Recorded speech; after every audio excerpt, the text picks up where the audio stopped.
applications. Now in Tiger, we brought support for 64-bit at the Unix layer. And that means the Mac Pros that we announced and are shipping today ship with support for Unix, because those Mac Pros are based on a 64-bit Intel architecture. But in Leopard, we're taking this support a giant leap forward. We're going to extend the 64-bit support all the way up through our UI frameworks, Carbon and Cocoa, right to your applications.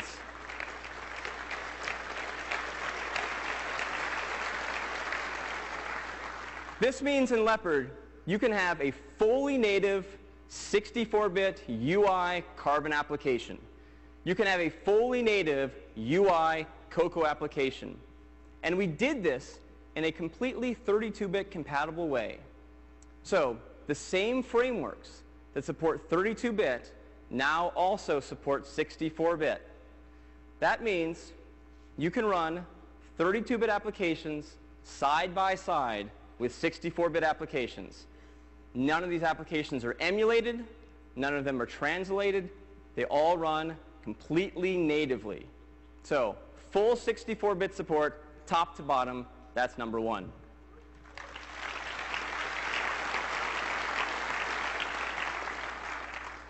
Number two, this is a big one.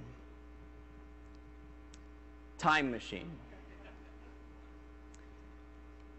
When I look on my Mac, I find these pictures of my kids that, to me, are absolutely priceless. And in fact, I have thousands of these photos. If I were to lose a single one of these photos, it would be awful. But if I were to lose all of these photos because my hard drive died, I'd be devastated. I never, ever want to lose these photos.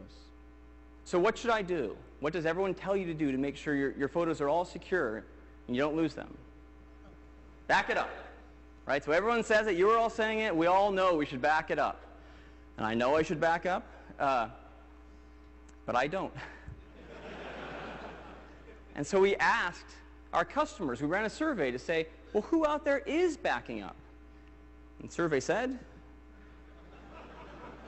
26%. Only a quarter of our users are backing up their files in any way whatsoever regularly. A quarter. Now, if you dig a little deeper into this, you find that most of these people who say they're backing up are actually sort of periodically, manually, dragging a few files or folders onto a CD and burning that CD. So there's no schedule for this. They might forget. They might not back up all of their stuff. They're really not secure.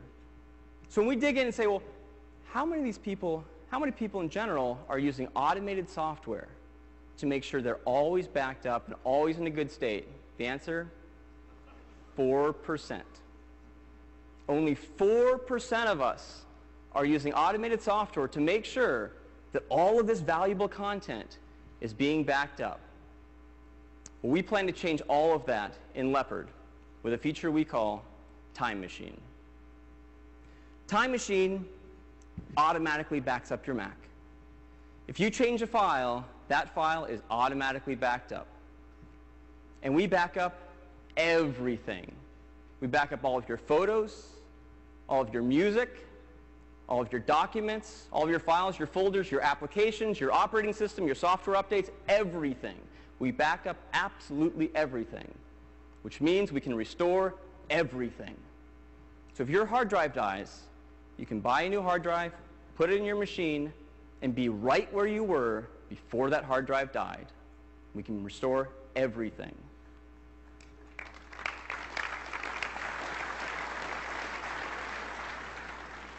On top of this, you can restore a la carte. So if there's one file that you're missing, you can go and restore just that one file. One photo, one folder, whatever, you can restore just that one item. We allow you to back up to a hard drive or a server.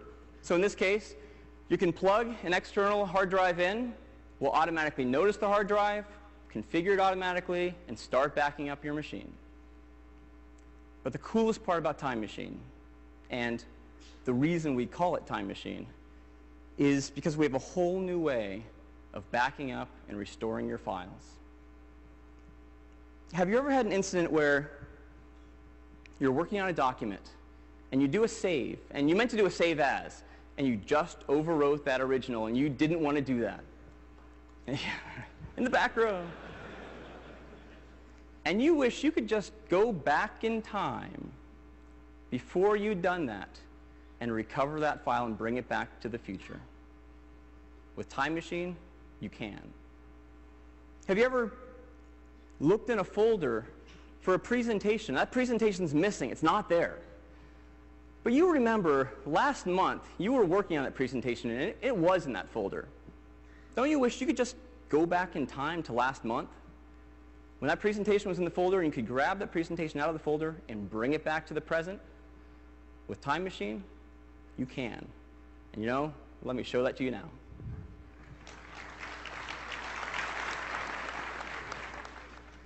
So here we are sitting on the Leopard desktop.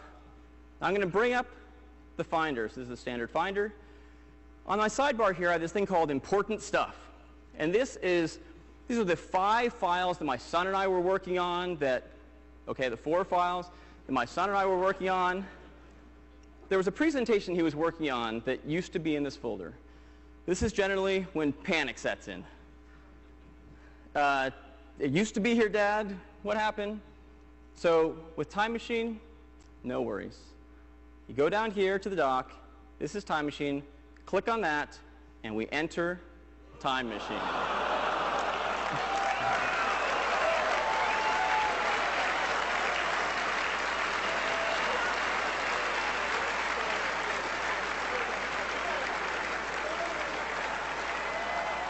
So as you can see, time is a dimension that recedes back into your desktop. Back to the beginning. Let me cancel out of that. So here you are at your desktop. And here is Time Machine. You notice the stars are all moving. It's all alive. I have a timeline on the right-hand side here. So I can go ahead and let me go back in time to yesterday. This is exactly as your entire machine stood yesterday. I can go back 2 days.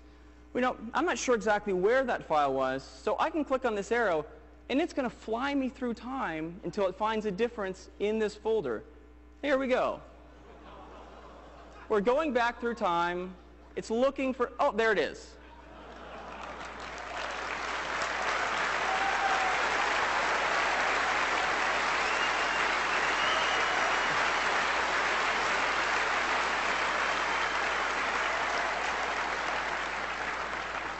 So as you can see on the bottom, this file was deleted sometime after Saturday, June 24th.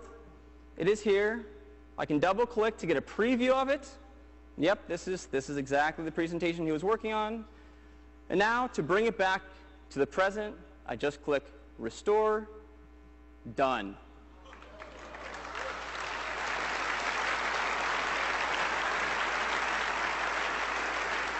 I can open up.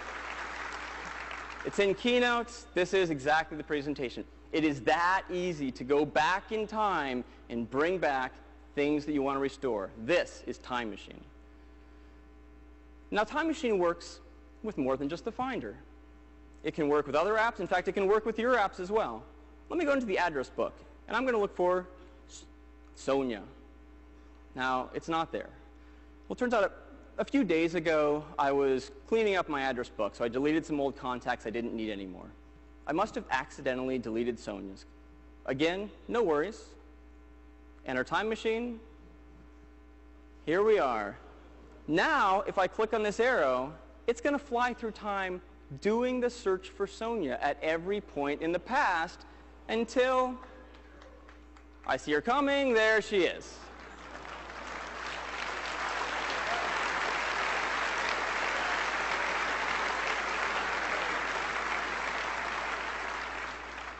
Again, I just click Restore. It pulls that card from the past, brings it back to my address book. Now there's Sonia. It's that easy.